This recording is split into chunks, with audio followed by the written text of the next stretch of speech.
The European debt crisis. Visualized. What is the European debt crisis? It's the failure of the euro, the currency that ties together 17 European countries in an intimate but flawed manner. Over the past 3 years, Greece, Portugal, Ireland, Italy, and Spain have all teetered on the brink of financial collapse, threatening to bring down the entire continent and the rest of the world. How did it happen? Uniting Europe. For most of Europe's history, it's been at war with itself. And countries at war with each other tend to do less business together. Europe was always a continent of trade barriers, tariffs, and different currencies.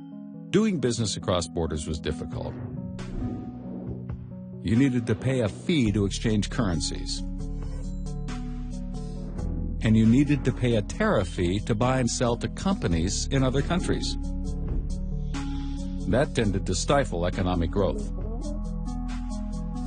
Then came World War II, which devastated Europe.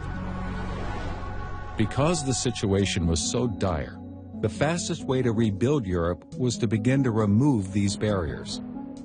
Steel and coal tariffs came down, so that a steel mill in one country could sell to a builder in another.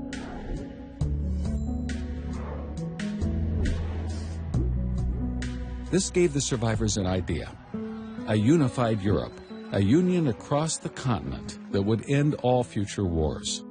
Countries began to band together toward this goal, bringing down trade barriers, lowering the cost of doing business. One of the last barriers to fall was the Berlin Wall. With a united Germany, Europe was ready.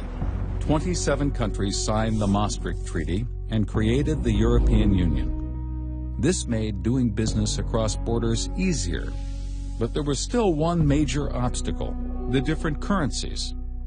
A decade later, they had won.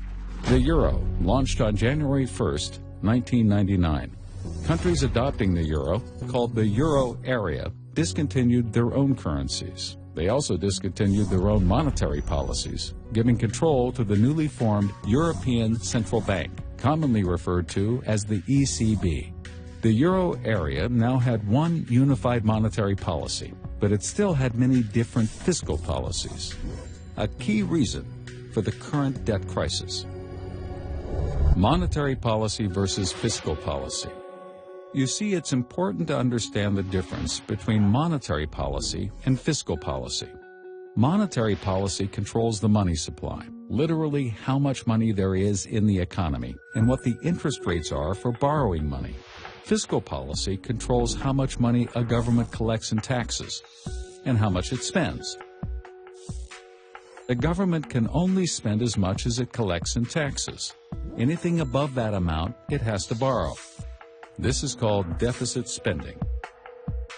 Before the euro, countries like Greece not only had to pay high interest rates to borrow, but they could only borrow so much. Lenders weren't comfortable lending them too much money. But now that they were part of the euro area's new united monetary policy, the amount they could borrow skyrocketed. Smaller countries suddenly had access to credit like never before.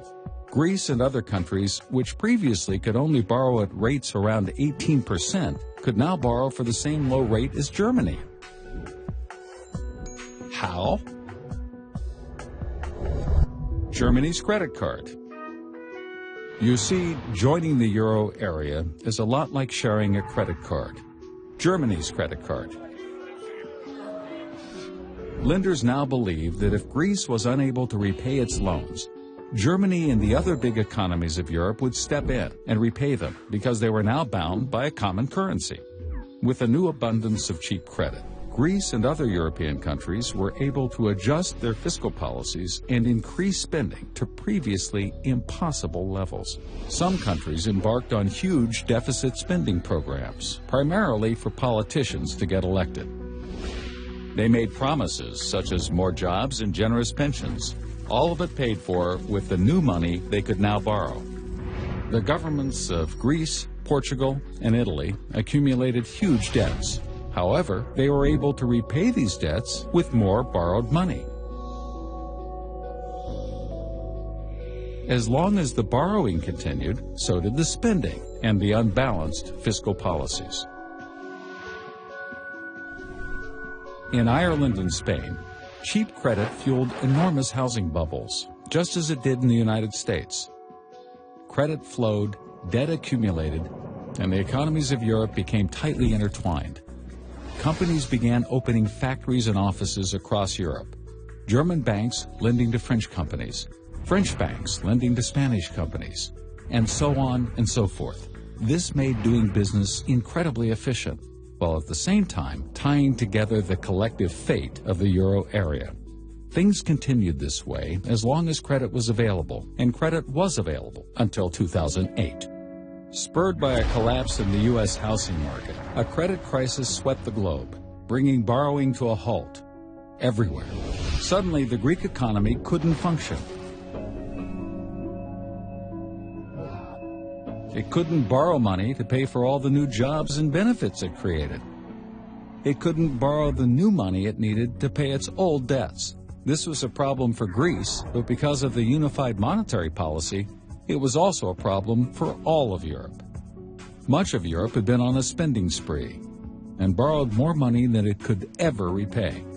But the problem is somebody has to pick up the tab, or else every country in the euro area will suffer. Since the countries that ran up the bill couldn't repay, everyone looked to Germany. Austerity measures. As the biggest and strongest economy in Europe, Germany reluctantly agreed to help bail out the debtor countries. In other words, Germany agreed to repay the bill, but only if the debtor countries agreed to implement strict austerity measures to ensure that it would never happen again. Austerity measures meant sucking it up, cutting spending, borrowing less, and paying back more debt. This sounds like a simple solution, right? It's not. First of all, nobody wants austerity. Austerity means cutting government spending. And since the government is by far the biggest spender in any economy, when the government cuts spending, it cuts the earnings of many of its citizens. People lose jobs. They get angry. They riot in the streets. And austerity also doesn't automatically balance a country's budget. You see, the government collects taxes based on people's earnings. So when earnings are reduced, the government collects less in taxes. They still can't pay down their debts. The pain is so bad that it's almost politically impossible to accomplish. On top of that, there are huge cultural differences within the euro area. Extreme cultural differences.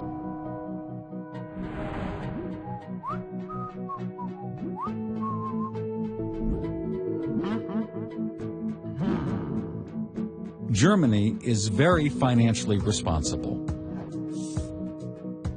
Ever since the terrible hyperinflation the country experienced after World War I, it's been extremely inflation-averse and incredibly careful about spending and borrowing. In general, Germans work hard, expect little in the line of state benefits, and meticulously pay all of their taxes. Many Greeks, on the other hand, enjoy generous state benefits and don't pay taxes. Greece has a terrible problem. It has never collected the majority of the taxes it imposes on its citizens, and it's always been this way. Joining the euro just amplified it. The German view is that doesn't work. If you want our money, you need our morals. As the debtor countries headed towards default, the whole continent of Europe was in danger. Even though the economies of the debtor countries are relatively small, they posed a huge threat because the European financial system is so interconnected, precisely because of the euro. Remember, the debtor countries borrowed money from banks, investors, and other governments throughout Europe. As the debtor countries get closer to default, everyone who lent them money becomes weaker, and everyone who lent those lenders money also becomes weaker, and so on and so forth. A problem in one country could reverberate across the whole continent, triggering a chain reaction of default. If Greece defaults, then Spain could default. Italy, Portugal, and Ireland could be next. Then France, then Germany. Pretty soon, it could spread not just across Europe, but across the world. Fiscal union or breakup. The problem is, even if the debtor nations adopt austerity measures, and even if the bailout from Germany and the stronger countries helps them pay down their debts and avoid the immediate crisis, there's no system in place to prevent this from happening again. This brings us back to that fundamental division of monetary policy and fiscal policy. Ultimately, the euro area requires a fiscal union to match its monetary union, or neither. That is, there must be a political organization with authority to set fiscal policy within every euro area country. It must have the power to cut spending, raise taxes, and set laws. A fiscal union like this could actually prevent excessive borrowing and spending.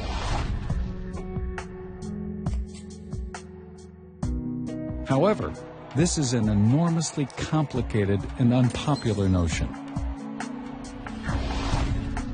It means surrendering sovereignty to a higher power. In essence, a United States of Europe.